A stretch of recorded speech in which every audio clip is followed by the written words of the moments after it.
Hello and welcome to our 7th video lecture on chapter 8 motion. So today we will be discussing some problems based on graph. So before going through this video lecture, I recommend that you must go through the previous video lecture VL 8.6 where we have discussed the concepts of graphs that are used to represent motion of a moving body.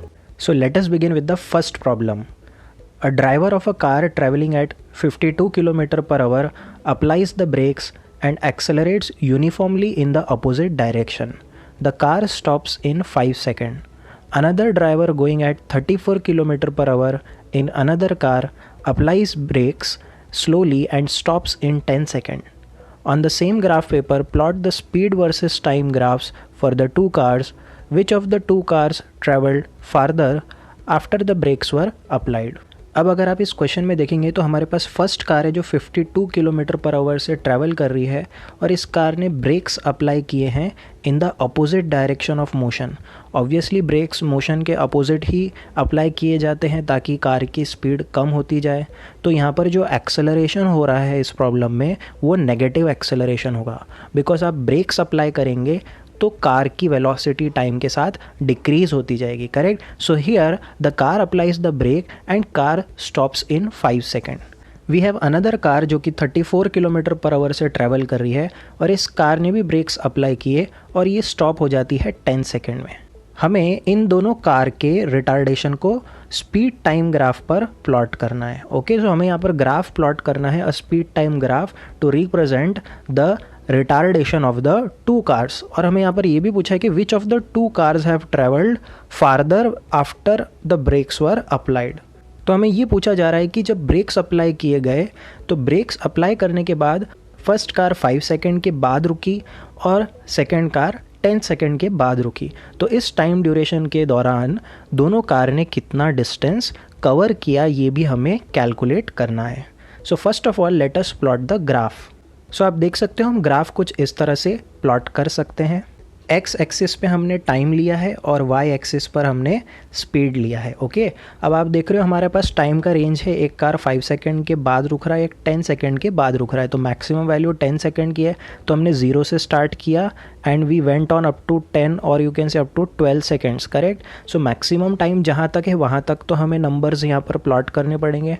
हमने x axis पे 2 की step size ली है तो 2, 4, 6, 8, 10, 12 इस तरह से हमने marking कर दी एक्स एक्सिस पे. ठीक इसी तरह से जब हम स्पीड प्लॉट करते हैं तो आप देख रहे हो फर्स्ट कार की स्पीड है 52 किलोमीटर पर आवर, सेकेंड की है 34 किलोमीटर पर आवर. सो हमने यहाँ पर 0 से स्टार्ट किया, 10 की स्टेप साइज ली, 10, 20, 30, 40, 50, 60 एंड सो ऑन. सो हमारे फर्स्ट कार की इनिशियल स्पीड है 52 किलोमीटर पर आवर और सेकेंड कार की इनिशियल स्पीड है 34 किलोमीटर पर आवर. तो हमने रफली ये दोनों को मार्क किया, इन दोनों पॉइंट्स को मार्क किया. जैसे कि फर्स्ट कार की इनिशियल स्पीड है 52 किलोमीटर पर आवर.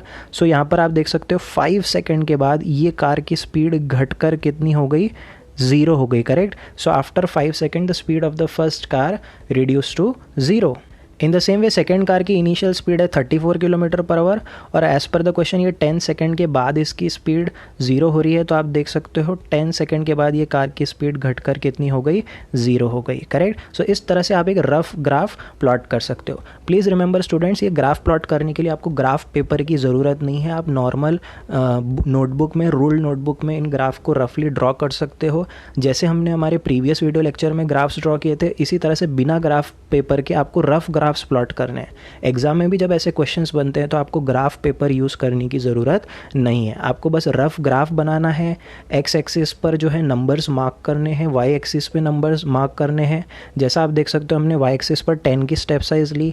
आप चाहो तो 20 की भी स्टेप साइज़ ले सकते हो बट आप स्टेप साइज़ बढ़ाते हो तो ग्राफ थोड़ा छोटा हो जाता है. सो 10 की स्टेप साइज़ लेना ज़्यादा बेहतर होगा हमारे लिए. सो हमने 10, 20, 30, 40, 50, 60 की स्टेप साइज़ ले ली. वैसे टाइम की स्टेप साइज़ हमने 2 सेकेंड्स के लिए. सो एप्रोप्रिएट स्टेप साइज लेने से हमारे ग्राफ की लेंथ और विड्थ दोनों ही स्टैंडर्ड बन जाती है. So this is the solution of the first question.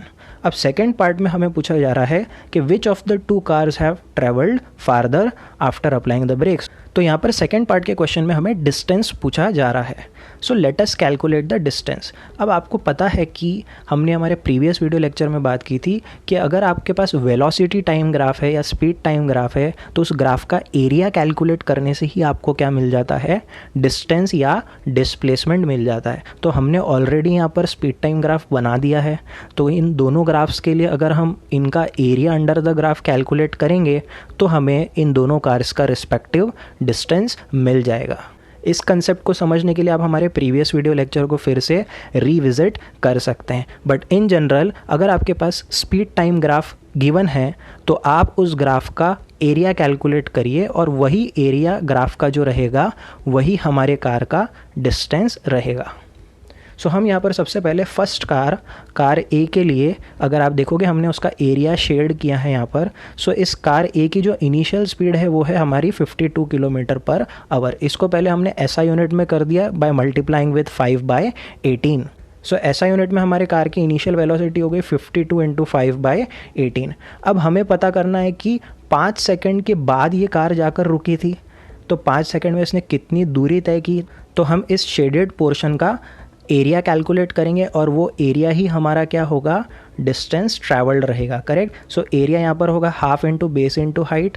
तो आप देख सकते हो हमारा जो बेस है यहाँ पर ये टाइम है जो कि है 5 सेकेंड्स जो हमने यहाँ इंसर्ट कर दिया। वैसे ही हमारी स्पीड है 52 × 5/18। अगर आप 52 को 5 से मल्टीप्लाई करोगे तो आपको मिलेगा 260 / 18। इसको रिड्यूस करोगे तो आपको मिलेगा 130 / 9। Once you solve this, you get the distance traveled as 36.11 metre. So जो पहली कार हमारी 52 किलोमीटर पर आवर की स्पीड से जा रही थी उसको ब्रेक्स लगाने के बाद 5 सेकंड में उसने कितनी दूरी तय की, 36.11 metre. So this is the distance travelled by the first car. Now let us find the distance travelled by the second car. So इसके लिए हम सेकंड कार का जो ग्राफ है उसके अंडर का एरिया हमने यहाँ पर शेड किया है और इसी पोर्शन का हम सबसे पहले एरिया कैलकुलेट करेंगे। बट उससे पहले आप देखिए हमारे कार की इनिशियल स्पीड है 34 किलोमीटर पर आवर। सो हमने 34 को फिर से यहाँ पर 5/18 से मल्टीप्लाई कर दिया ताकि हमारी स्पीड मीटर पर सेकेंड में हो जाए। अब हम डिस्टेंस ट्रैवल्ड कैलकुलेट कर सकते हैं bye calculating the area which is half into base into height.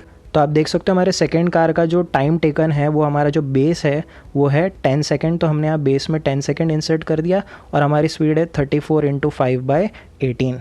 इसे जब आप सॉल्व करते हो तो डिस्टेंस ट्रैवल्ड आएगा 47.22 मीटर। सो ऑब्वियसली हम कंक्लूड कर रहे हैं कि जो हमारा सेकेंड कार है वो ज़्यादा डिस्टेंस ट्रैवल कर रहा है। So our answer of the second part is that the car 2 has traveled the farther distance. Okay, so this is the solution of the first question.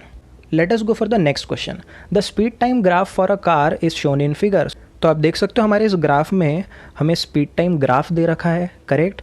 आप देख सकते हैं ध्यान से इस ग्राफ के हिसाब से हमारे कार की स्पीड इनिशियली इंक्रीज़ हो रही है और फिर कुछ टाइम के बाद हमारे कार की स्पीड कांस्टेंट हो जा रही है। करेक्ट।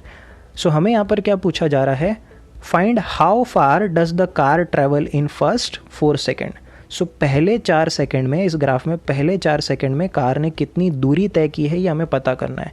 ध्यान से देखिए स्पीड टाइम ग्राफ है। सो अगर आपको स्पीड टाइम ग्राफ से डिस्टेंस कैलकुलेट करना है तो आपको इस ग्राफ का क्या कैलकुलेट करना पड़ेगा, area under the graph calculate करना पड़ेगा। हमें सिर्फ पहले 4 सेकेंड का area under the graph calculate करना है, जो आप देख सकते हो मैं यहाँ पर शेड करके बता रहा हूँ। सो पहले 4 सेकेंड का जो एरिया अंडर द ग्राफ होगा that will be the distance covered by the car. और सेकेंड पार्ट में हमें पूछा जा रहा है which part of the graph represents uniform motion of the car. So let us try to solve the question. So हमारा जो first part है, find how far does the car travel in 4 seconds and shade the area. So आप देख सकते हो यहाँ पर graph में हमने पहले 4 सेकेंड का area under the graph shade कर दिया है और इस एरिया के लिए हमें डिस्टेंस कवर्ड कैलकुलेट करना है। तो अप्रॉक्सीमेटली हम मानेंगे कि ये जो शेडेड पोर्शन है ये भी अप्रॉक्सीमेटली हमारा राइट एंगल ट्रायंगल है। करेक्ट।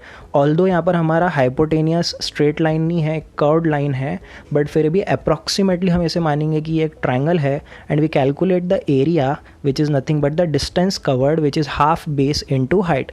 तो आप देख सकते हो हमारा डिस्टेंस है base into height divide by 2। हमारा जो बेस है वो है 4 सेकेंड्स, हाइट आप देख सकते हो जो स्पीड है 6 सेकेंड्स है। So this is the base which is 4 second हमने यहाँ इंसर्ट किया है और हाइट जो है हमारी, यहाँ पर आप हाइट देख सकते हो ये कितनी है, 6 सेकेंड्स है जो हमने यहाँ पर इंसर्ट कर दिया। So half base into height हम कैलकुलेट कर रहे हैं और हमारा डिस्टेंस कवर्ड आ रहा है 12 meters. So this is the solution of the first part of the question, and we have also shaded the graph. Let us go for the second part. Which part of the graph represents uniform motion of the car? Obviously आप देखोगे ये जो reason है यहाँ पर हमारे car की speed constant है, so obviously this part of the graph represents the uniform motion of the car. Uniform motion में हमारे कार की स्पीड क्या होती है, कांस्टेंट होती है। So obviously the answer for the question is that the region after 6 seconds represents the uniform motion of the car. So आप देख सकते हो हमारे ग्राफ में हम हाईलाइट कर रहे हैं the reason of uniform motion, जो कि हमारे 6 सेकेंड के बाद से स्टार्ट हो रहा है। So we can say that after 6 seconds the car moves in uniform motion at a speed of 6 meter per second. So this is the solution of second part of the question. So I hope आपको आज के हमारे 2 standard numerical, graph based numerical clear हुए होंगे। I expect कि आप इन problems को नोट डाउन करिए, प्रैक्टिस करिए। In the next video lecture will come up with new topic. Till then, do subscribe the channel and stay tuned for the next video lecture.